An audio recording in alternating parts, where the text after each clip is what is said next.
always been proven time and time again when you check in on people's personal lives and their day-to-day feelings. When they start the day that way, they are more productive as employees. Absolutely, because they feel valued and important Mhm. and cared for.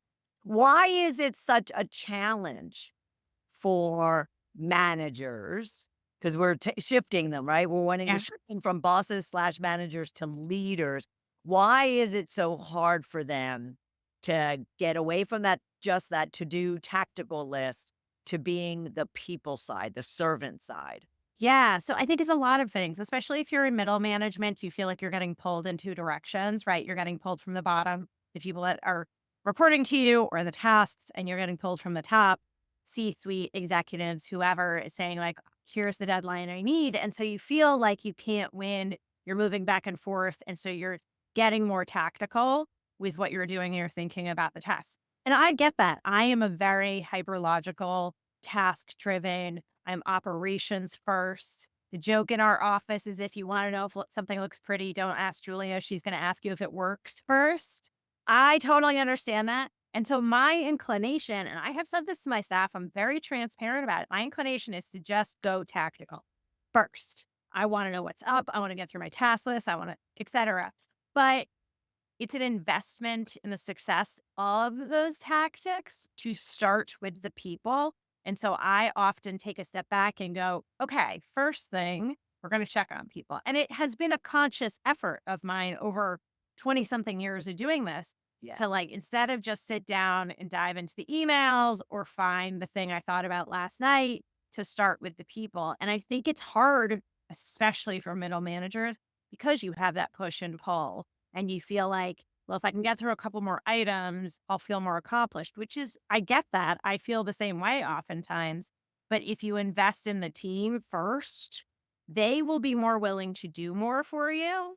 And the delegation of the work, which oftentimes middle managers are doing things they shouldn't even be doing, as in, like, they should be delegating more, et cetera, that gets easier. Right. And your staff shows up for you in a different way.